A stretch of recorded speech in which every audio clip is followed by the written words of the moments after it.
Hello students, in this video I'll be teaching you about time derivative of a function. Okay, तो time derivative का meaning क्या होता है? कोई भी अगर फिजिकल क्वांटिटी टाइम पे डिपेंड करता है, टाइम चेंज होने पे चेंज होगा, तो उसका टाइम डेरिवेटिव मतलब होता है rate of change of that physical quantity with respect to time. मतलब let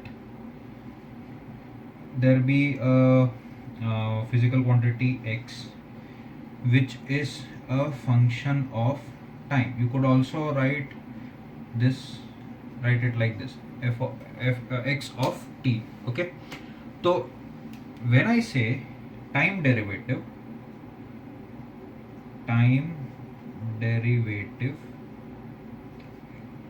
of x मतलब क्या है, dx बाई dt. इसको हम लोग x डॉट से भी रिप्रेजेंट करते हैं. मैंने बताया था डॉट अगर लगाते हो मतलब वो स्पेसिफिकली टाइम के रिस्पेक्ट में डिफ्रेंशिएट हुआ है. Okay, so this is called time derivative of a function. ठीक है, मतलब या एक time derivative of a physical quantity या फिर time derivative of a particular variable. Right now, अगर मान लो कि तुम्हें बोल दिया गया कि y is equal to f of x. Now यहाँ पे देखो कि y एक वेरिएबल, x एक वेरिएबल एंड तीसरा वेरिएबल है टाइम t. ओके, y भी टाइम पे डिपेंड करता है, x भी टाइम पे डिपेंड करता है. ठीक है, तो व्हेन यू डिफरेंशिएट दिस, इसको डिफरेंशिएट करोगे तो क्या आएगा, dy by dx. dy by dx को कैसे लिखेंगे, f डैश ऑफ x. तो what you can do is इधर से dy can be written as f dash of x into dx और इन दोनों को किससे डिवाइड कर दो, dt से. समझ आया? मतलब ये देखो क्या मिला हमें, अगर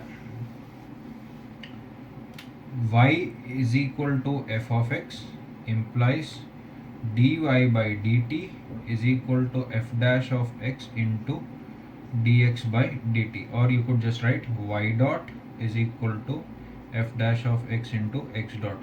ये बेसिकली क्या है, दिस इज चेन रूल. देख सकते हो ये चेन रूल ही लगाया, पहले f of x को डिफरेंशिएट किया, फिर x को डिफरेंशिएट किया. ठीक है, सो that is time derivative. Now time derivative is very very important in physics, क्योंकि फिजिक्स में जो भी नेचुरल फिनोमेना ऑब्जर्व करते हैं तो वो समय के साथ करते हैं and we give it time for the phenomena to happen. मान लो एक पार्टिकल एक जगह से दूसरे जगह पे मूव किया तो उसका चेंज इन पोजीशन जो है वो with respect to time measure होता है. ऑलराइट, अगर कोई बॉडी का टेम्परेचर मेजर कर रहे हो तो उसका चेंज इन टेम्परेचर वो टाइम के साथ मेजर होगा. ऐसे बहुत सारे चीज़ें हैं जो समय के साथ मेजर होता है. ठीक है, तो let's look at some of the important physical quantities या सम इम्पॉर्टेंट टाइम डेरिवेटिव्स. ठीक है, तो the first one is velocity. Velocity क्या है, rate of change of position. Okay, rate of change of position. Let say एक particle है जो x axis पे मूव कर रहा है, ये ओरिजिन हुआ, ये इसका एक्स एक्सिस है. अगर वो ऐसे मूव कर रहा है तो उसका एक्स कोऑर्डिनेट चेंज हो रहा है, तो velocity is written as dx by dt. This is instantaneous velocity by the way. ठीक है, एट दिस इंस्टेंट, मान लो एक this is at time t is equal to t, at time t is equal to t plus dt. मान लो एक छोटा सा टाइम इंटरवल दिया तो particle is at x plus dx, मतलब वो मूव कितना किया, dx, तो डिस्प्लेसमेंट बाय टाइम. ओके, तो ये हो गया dx बाई dt. ऑलराइट, या फिर वेलोसिटी को कैसे लिखा जा सकता है, x डॉट. ऑलराइट, नाउ दूसरा इंपॉर्टेंट क्या है, second one is acceleration. Acceleration, तो एक्सेलरेशन क्या होता है, rate of change of velocity. ठीक है, तो acceleration is denoted by dv by dt. Now v itself was what, dx by dt. So this is simply d by dt of dx by dt. Now you could see clearly that this is double derivative, मतलब इसको क्या लिख सकते हैं, D square x by D t square, या फिर ए को क्या लिख सकते हैं, देखो v डॉट लिख सकता हूँ, या फिर x डबल डॉट लिख सकते हैं. डबल डॉट मतलब x का double derivative with respect to time. Okay, so that was acceleration. Next force. Next important is force. Third one is force. By Newton's second law, you know that it is rate of change of momentum. तो momentum को हम लोग p से, small p से denote करते हैं. ठीक है, तो f क्या होगा, f would be equal to d p by D t. ठीक है, और you could write f is equal to p dot. Okay, तो ये हुआ rate of change of momentum. Now और देखते हैं दूसरा. 10th स्टैंडर्ड में तुमने इलेक्ट्रिक करंट के बारे में पढ़ा होगा. तो current,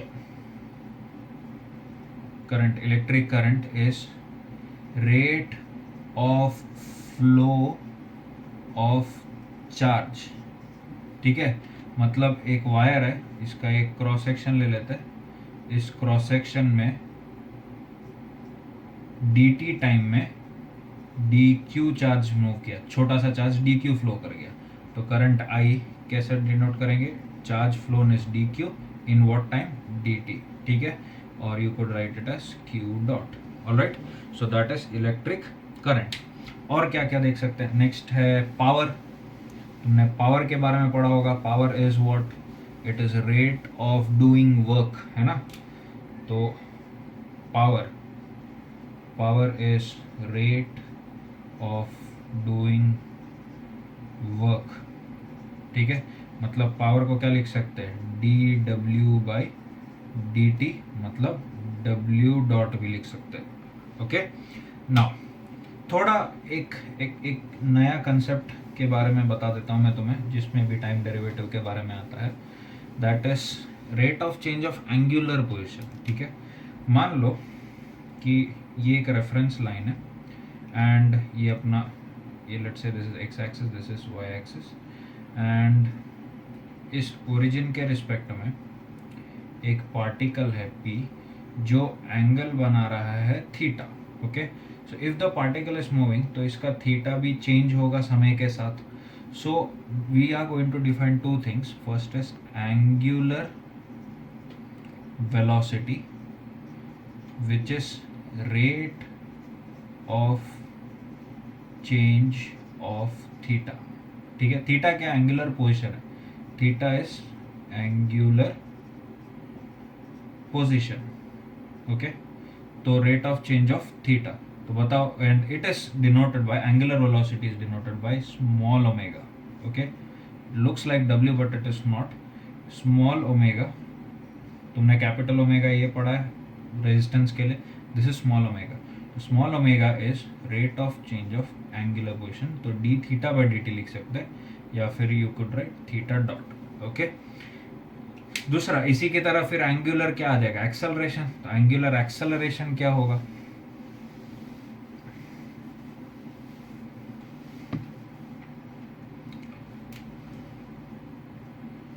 angular acceleration. Angular acceleration को हम लोग अल्फा से डिनोट करते हैं. It would be rate of change of angular velocity. तो D omega by D T, या फिर ओमेगा डॉट लिख सकते हैं, या फिर इसको d square theta by D t square लिख सकते हैं. मतलब alpha can be written as omega dot या फिर theta double dot. Okay, so those are some important time derivatives that you should be knowing of. Now time derivative का एक और जगह पे यूज आ सकता है, देखते हैं क्या. लेट्स से एक स्टैंडर्ड एग्जांपल देता हूँ. Let's say you have a circle, okay, जिसका रेडियस है r. नाउ ये सर्कल का रेडियस बढ़ रहा है at some velocity, let's say 2 centimetre पर सेकेंड. ओके, सो ये अगर हर सेकंड में इसका रेडियस 2 सेंटीमीटर पर सेकंड से बढ़ रहा है, तो इसका एरिया भी बढ़ रहा होगा, दिस एरिया. तो एरिया इज ऑल्सो इंक्रीजिंग, है कि नहीं. तो rate of change of area क्या होगा, what would be the rate of change of area. So let's do the calculation. तो एरिया ऑफ अ सर्कल क्या होता है, A is equal to pi are square. ठीक है, तो हमें क्या फाइंड आउट, हमें क्या दिया गया, rate of change of radius दे रखा है. We have been given D are by D T. तो D are by D T कितना है, 2 सेंटीमीटर पर सेकेंड. ठीक है, तो ए इज इक्वल टू क्या, pi are square. Let's differentiate this. इसको डिफ्रेंशिएट करने पे क्या आएगा, d a by D t is equal to pi into r square का डेरिवेटिव क्या होगा, 2r into d are by D t. Okay, तो d a by D t rate of change of area कितना आया, 2 पाई are, ये 2 पाई are into ये कितना है 2, मतलब 4 पाई आर सेंटीमीटर स्क्वायर पर सेकेंड. ऑलराइट, तो होपफुली ये चीज़ समझ में आया होगा तुम्हें कि टाइम डेरिवेटिव ऑफ, अगर मान लो तुम्हें बोल दिया at when if r is equal to 1 या 10 सेंटीमीटर, तो r का वैल्यू इधर 10 लगा दो तो 40 पाई सेंटीमीटर स्क्वायर पर सेकंड, मतलब एक सेकंड में 40 पाई सेंटीमीटर स्क्वायर का एरिया बढ़ रहा है उसका. ठीक है, तो hope you have understood the concept of time derivative. तो इसको देखो, डेरिवेटिव को this concept is also called derivative as a rate measurer. Okay, तो तुम्हारे वर्कशीट्स में भी वो दे रखा है उसके problems, so you can solve them. Alright, and specifically एक चीज़ बोल देता हूँ, अगर कोई क्वांटिटी बढ़ रहा है समय के साथ, मान लो ये रेडियस बढ़ रहा है, तो ये क्या होगा, इसका time derivative D R by D T would be positive. ठीक है, अगर D R by D T, अगर रेडियस कम हो रहा होता तो ये क्या होता, नेगेटिव होता. ओके, तो ये चीज़ भी याद रखना.